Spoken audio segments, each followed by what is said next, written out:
Hello বন্ধুরা, welcome to my channel. আমি সুশান্ত। আজকের এই ভিডিওয়ে আমরা সপ্তম শ্রেণীর গণিত বইয়ের কোষে দেখি 1.1-এ যে অঙ্কগুলি রয়েছে সেই অঙ্কগুলিকে সমাধান করব। আর এর আগে পর্যন্ত সমস্ত অঙ্কই আমাদের চ্যানেলে দেওয়া রয়েছে। তোমরা যদি দেখতে চাও প্লেলিস্টে গিয়ে সেগুলিকে দেখে নিতে পারো।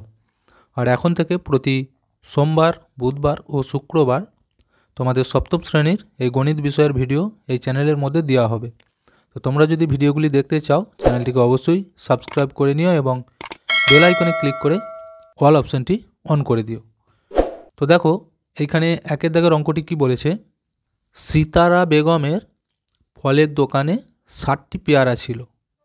তিনি তার মোট পেয়ারার 1/4 অংশ বিক্রি করলেন। তার কাছে আর কতগুলি পেয়ারা পড়ে রইল হিসাব করি। তো দেখো অঙ্কটি তোমরা একটু ভালো করে আগে প্রথমে পড়ে নেবে, তাহলেই দেখবে সহজ হয়ে যাবে। কি বলেছে, তার দোকানে মোট 60টা পেয়ারা আছে। তো তার মধ্যে সে কি করেছে, 1/4 অংশ বিক্রি করেছে। তো 1/4 অংশ বলতে কি বলো তো, এই যে মোট পেয়ারা রয়েছে তাকে যদি আমরা 4টে ভাগ করি, নিচয়ই 4 আছে মানে এই যে পেয়ারা তাকে 4টে ভাগ করতে হবে, ঠিক আছে। তাহলে 60টা পেয়ারাকে যদি আমরা 4 ভাগ করি, কত করে হবে এক একটা ভাগে? 15টা করে। হিসাব করে দেখো, 4 15 60 হয়, তাহলে 15টি করে। এইবার বলেছে ওরকম 1 ভাগ সে বিক্রি করেছে, তার মানে সে 15টা বিক্রি করেছে। আর বলেছে তার কাছে আর কতগুলি পেয়ারা পড়ে রইল। তাহলে দেখো কিভাবে আমরা করব।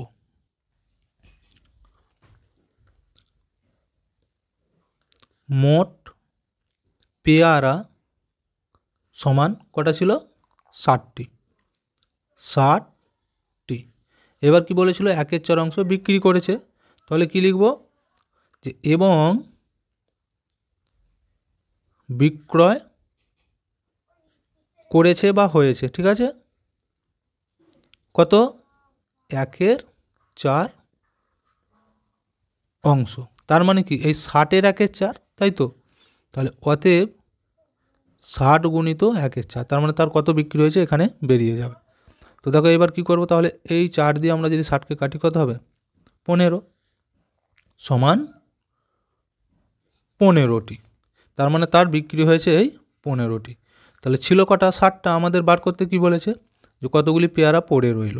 তাহলে দেখো এখানে লিখবো এবার, যে অতএব পড়ে রইল, কটা পড়ে রইল? এই 60 বিয়োগ 15 সমান কত হবে? 60 থেকে 15 যদি আমরা বিয়োগ করি, 45টি। 45টি, এটাই আমাদের উত্তর, ঠিক আছে। তো এইবার দেখো দুইয়েরটা কি বলেছে, মা আমাকে 60 টাকার 5/6 অংশ এবং দাদাকে 45 টাকার 7/9 অংশ দিয়েছেন। মা কাকে বেশি টাকা দিয়েছেন হিসাব করে দেখি। তাহলে ওই আগের মতোই আমরা করব। তাহলে এই যে 60 টাকার 5/6 মানে কি, তাহলে 60 টাকাকে যদি 6টা ভাগ করা হয়, তার মধ্যে 5 ভাগ আমাকে দিয়েছে। আবার এই 45 টাকা 7/9, তার মানে কি 45 টাকাকে যদি সমান 9টা করে ভাগ করা হয়, তার মধ্যে 7 ভাগ তার দাদাকে দিয়েছে। তাহলে দুটো আমাদের উত্তর বেরোবে। বলেছে মা কাকে বেশি টাকা দিয়েছে হিসাব করি। তাহলে আমরা দেখতে পাবো যে কাকে কত টাকা দিয়েছে। দেখো কিভাবে করব। তাহলে আমরা, মা আমাকে 60 টাকার 5/6 অংশ দিয়েছে, ঠিক আছে। তাহলে কি হবে, অতএব 60 গুণিত 5/6, তাহলেই বেরিয়ে যাবে যে কত দিয়েছে। দেখো 6 দিয়ে যদি আমরা এই 60কে কাটি কত হবে? 10। 6 10 60 সমান 5 10 50 টাকা। হলো, একটা উত্তর কিন্তু বেরিয়ে গেল যে আমাকে কত টাকা দিয়েছে। এবার আরেকটা কি বলেছিল, দাদাকে দিয়েছে 45 টাকা 7/9 অংশ। তাহলে ওইটাও আমরা লিখব, যে দাদাকে দিয়েছে কত? 45 টাকার 7/9 অংশ। 7/9 অংশ। তাহলে দেখো এবার এটা কি করব, তাহলে এই 45 গুণিত 7/9, 9 দিয়ে যদি 45কে কাটা হয় কত হবে? 5 9 45 সমান 5 7 35 টাকা। দেখো তাহলে দাদা পেয়েছে কত 35 টাকা, আর আমি কত পেলাম 50 টাকা। কি বলেছিল আমাদের উত্তরটি, যে মা কাকে বেশি টাকা দিয়েছে হিসাব করি। তাহলে কাকে বেশি দিয়েছে, এখানের মধ্যে আমাকেই দিয়েছে। তাহলে উত্তরটি লিখব যে মা আমাকে বেশি টাকা দিয়েছেন, এটাই আমাদের উত্তর। আচ্ছা, এরপর দেখো তিনেরটা কি বলেছে, গণেশবাবু 3 দিনে একটি কাজের যথাক্রমে 3-14, 7-4, 4-7 ও 1-21 অংশ শেষ করেছেন। তিনি 3 দিনে মোট কত অংশ কাজ শেষ করেছেন ও এখনও কত অংশ কাজ বাকি আছে হিসাব করি। তো দেখো, তার একটি কাজের তালিকা দিয়েছে যে সে 3 দিনেতে কত করে কাজ করেছে। 3-14, অর্থাৎ ধরো সমগ্র কাজটি কত, 1 অংশ, ঠিক আছে। তাকে যদি আমরা 14 ভাগ করি, তার মধ্যে 3টে ভাগ সে একদিনে করেছে। আবার 7টা যদি ভাগ করা হয় সমগ্র কাজকে, তার মধ্যে 4 ভাগ একদিনে করেছে। আবার কি হয়েছে, 21টা যদি কাজটাকে ভাগ করা হয়, তার মধ্যে 1 ভাগ একদিনে সে করেছে। অর্থাৎ এই 3টে কাজ সে 3 দিনেতে করেছে। তাহলে এই 3টেকে আগে যোগ করব, তাহলেই বেরিয়ে যাবে যে 3 দিনে সে মোট কত কাজ করেছে। দেখো, তাহলে আমরা এখানে লিখব যে গণেশবাবু 3 দিনে মোট কাজ করেছেন। তাহলে মোট কাজ কি কি করেছিল, এই দেখো এখানেতে লেখা রয়েছে 3-14, 4-7 আর 1-21। তাহলে এগুলো আমরা এখানে লিখব, 3-14 যোগ আর কত ছিল 4-7 যোগ 1-21, 3টেকে আমরা যোগ করব। যোগ করলে কত হবে দেখো, কিভাবে যোগ করে ভগ্নাংশের, এটা নিশ্চয়ই তোমরা জানো। এই যে 14, 7 আর 21 হরগুলোকে লসাগু করতে হয়। তো 14, 7 এবং 21কে যদি আমরা লসাগু করি কত হবে বলো তো, 42 হবে, ঠিক আছে। এবার নিয়ম কি, এই যে হরকে দিয়ে ভাগ করতে হবে, যে উত্তরটি বেরোবে সেই উত্তরটিকে দিয়ে আবার উপরেটাকে গুণ করতে হবে। তাহলে 14 দিয়ে যদি আমরা 42কে ভাগ করি, উত্তর কত হবে, 3 হবে। 3-14 42, 3কে দিয়ে আবার উপরে 3কে গুণ, কত হবে 9। 7 দিয়ে 42কে ভাগ করলে কত হবে 6। 6 দিয়ে 4কে গুণ করলে 4-6 24, যোগ 21 দিয়ে 42কে যদি ভাগ করি কত হবে 2 হবে। 2 এর সাথে 1 গুণ করলে 2-1-2 সমান। এবার দেখো এগুলোকে আমরা যোগ করব, 9, 24 আর 2, এগুলোকে যদি যোগ করি কত হচ্ছে 24 আর 2 26, আর এই 9 যোগ করলে হবে 35, নিচয় 42। এখানেতে একটু কাটাকুটি আমরা করে দিতে পারি। দেখো 7 দিয়ে কাটাকাটি যাবে, 42কে 7 দিয়ে ভাগ করলে কত হয় 6। 35কে যদি আমরা 7 দিয়ে কাটি কত হবে, 5-7 35 হয়, সমান কত হলো দেখো 5-6। তার মানে গণেশবাবু 3 দিনেতে মোট কাজ করেছে 5-6, অর্থাৎ 6 ভাগের মধ্যে 5 ভাগ, ঠিক আছে। এইবার দেখো আমাদের কিন্তু উত্তর কি বার করতে বলেছে, যে মোট কত অংশ কাজ শেষ করেছেন আমরা সেটা বার করে ফেলেছি একটা উত্তর। এবার বলেছে যে এখনও কত অংশ কাজ বাকি আছে, তাহলে আর কত বাকি রয়েছে সেইটা আমরা বার করব। সেটার জন্য কি করব, দেখো মোট কাজকে আমরা 1 অংশ ধরে নেব, ঠিক আছে। মোট কাজ সবসময় 1 অংশ। এখানে তাহলে আমরা দেখিয়ে দিচ্ছি আমি, মোট কাজ সমান 1 অংশ, এটা আমরা ধরতে পারি। এইবার দেখো তাহলে মোট কাজ যেহেতু 1 অংশ, সে কাজ করেছে 5/6 অংশ, তাহলে বাকি কত রয়েছে সেটা বার করতে গেলে কী করবে, 1 থেকে এটা আমরা বিয়োগ করে দেবো, তাহলে উত্তরটি বেরিয়ে যাবে। অতএব বাকি কাজ সমান 1 বিয়োগ 5/6, 5/6। তাহলে দেখো এইটা যদি আমরা এবার ভগ্নাংশের বিয়োগটা করি কিভাবে হবে, 6 হবে নিচয়, আর এর নিচে কিছু নেই মানে এটা 6টা একবারে গুণ করে দাও, 6-1-6, বিয়োগ আছে বিয়োগ, 6কে 6 দিয়ে ভাগ করলে 1 হবে, 1কে 5 দিয়ে গুণ করলে 5ই হচ্ছে, সমান এটা হচ্ছে ওপরে বিয়োগ করলে 1, নিচয় 6। তাহলে দেখো সে কাজ করেছিল 3 দিনে 5/6 অংশ, আর বাকি রয়েছে কত, এই 1/6 অংশ। বুঝে গেল? তাহলে উত্তরটি আমরা এখানে লিখে দিতে পারি যে মোট কাজ করেছে এই যে 5/6 অংশ, এবং বাকি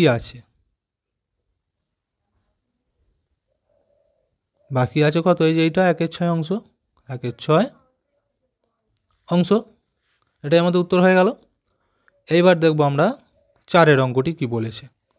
একটি বাঁশের দৈর্ঘ্যের 1/3 অংশ লাল রং, 1/5 অংশে সবুজ রং ও বাকি 14 মিটার হলুদ রং দিয়েছি।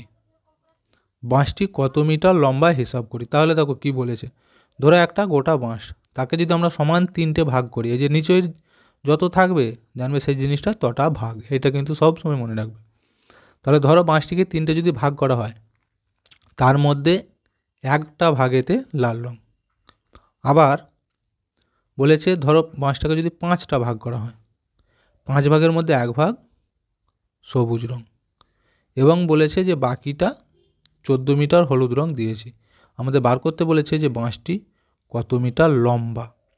ঠিক আছে, তাহলে দেখো আমরা প্রথমেই ধরে নেব যে বাঁশটি x মিটার লম্বা, কারণ যেহেতু আমরা জানি না যে কত মিটার লম্বা, তাহলে এটা আমরা ধরে নেব। ঠিক আছে, দেখো 4 ধরি বাঁশটি মোট দৈর্ঘ্য কত হচ্ছে x মিটার। তাহলে গোটা বাঁশটা আমরা ধরে নিলাম x মিটার। এইবার আমাদের বলেছিল 1/3 অংশে লাল রং, তাহলে এইখানটা আমরা কি লিখব, যে অতএব লাল রং কত হবে, তাহলে x এর 1/3, x গুণিত 1/3 সমান x এর সাথে 1 উপরে গুণ হয়ে যায়, উপরে x নিচে 3, এত অংশ। এবার কি বলেছিল আমাদের, লাল রঙের পর সবুজ রং, তাই তো। সবুজ রং কত বলেছিল দেখো, 1/5 অংশ, তাহলে ওইটাও তাই। আমরা যেহেতু মোট ধরেছি x, তাহলে লিখব যে সবুজ রং x গুণিত 1/5 সমান এক্সটা উপরের সাথে গুণ হয়ে যায়, তাহলে উপরে x নিচে 5, এত অংশ হলো। তাহলে দেখো লাল রং বেরোলো x-এর 3, সবুজ রং বেরিয়েছে x-এর 5। আর কি বলেছিল, এইটা বাদেও 14 মিটার যেটা ছিল সেটা হচ্ছে হলুদ রং, তাহলে সেটাও আমরা লিখে দেবো এইখানেতে, যে হলুদ রং কত ছিল 14 মিটার। তাহলে এই x/3, x/5 এবং 14 মিটার, এই 3টে মিলে যদি আমরা যোগ করি, এইটা সমান দিয়ে লিখব কি x মিটার, যেহেতু আমরা গোটা বাঁশটাকে ধরেছি x, তাহলে এইটা এই 3টে মিলে এইটা সমান হবে। এখানে লিখব যে শর্তানুসারে প্রথমে তাহলে এই যে x/3 যোগ x/5 যোগ আর এই 14, এই 3টে মিলে যা হবে, আর মোট বাঁশ তাই বলেছি, তাহলে এই যে x মিটার লম্বা সমান x। এবার আমরা এটাকে সমাধান করব, তাহলেই কিন্তু উত্তরটি বেরিয়ে যাবে। ঠিক আছে, 3, 5 লসাগু করলে কত হবে 15। আচ্ছা দেখো এবার কি নিয়ম বলেছি, নিচেরটাকে দিয়ে ভাগ, উপরেরটাকে দিয়ে গুণ। 3 দিয়ে 15কে যদি ভাগ করি কত হবে 5, 5 দিয়ে xকে গুণ করলে 5x, মাঝখানে যোগ আছে যোগ দেবো। এইবার দেখো এই 5 দিয়ে এই 15কে যদি আবার ভাগ করি কত হবে 3, 3-এর সাথে x গুণ করলে 3x যোগ, এইখানে যেহেতু কিছু নেই তাহলে 14 আর 15 আমরা একবারে গুণ করে দেবো।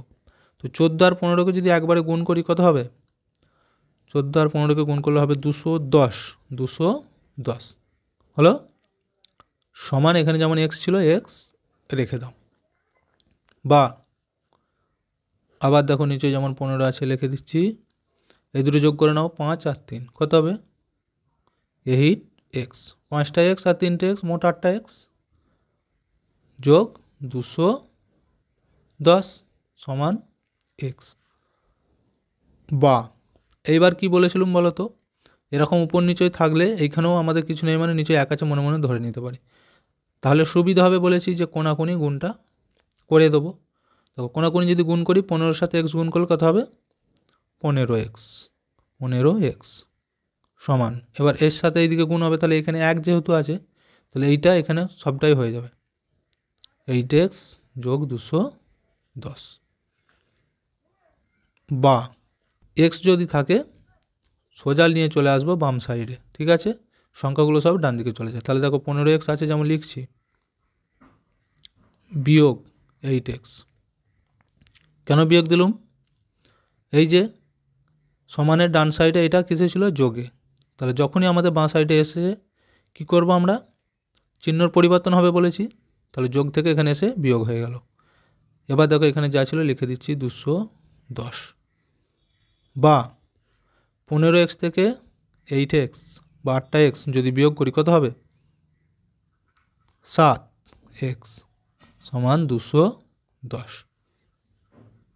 বা x সমান, এখানে যেমন 210 আছে আমরা রাখছি। এবার কি করব বলো তো? এই 7টা কোথায় বসাবো? দেখো এক্সের সাথে 7টা এখানে গুণে ছিল, তাহলে এখানে এসে কী হবে? ভাগে। ভাগে মানে নিচয়, 7টা নিচয় বসে গেল। এবার এই 7 দিয়ে 210কে যদি আমরা ভাগ করি কত হবে? বা কাটাকুটি যদি করে দিই, দেখো 3 7 21 0 30 বা x সমান 30। এক্সটা কী ধরেছিলাম আমরা? যে মোট বাঁশ। তাহলে দেখো মোট বাঁশ কিন্তু আমাদের দৈর্ঘ্য বেরিয়ে গেল 30 মিটার। দেখতে পেয়েছো? তাহলে উত্তরটি তোমরা লিখে দেবে যে মোট বাঁশটির দৈর্ঘ্য 30 মিটার। তো দেখো ভিডিওটি আজকে আমরা এখানেই শেষ করছি। ভিডিওটি যদি ভালো লাগে অবশ্যই একটা লাইক দিয়ে দিও এবং শেয়ার করে বন্ধুদেরকেও দেখার সুযোগ করে দিও।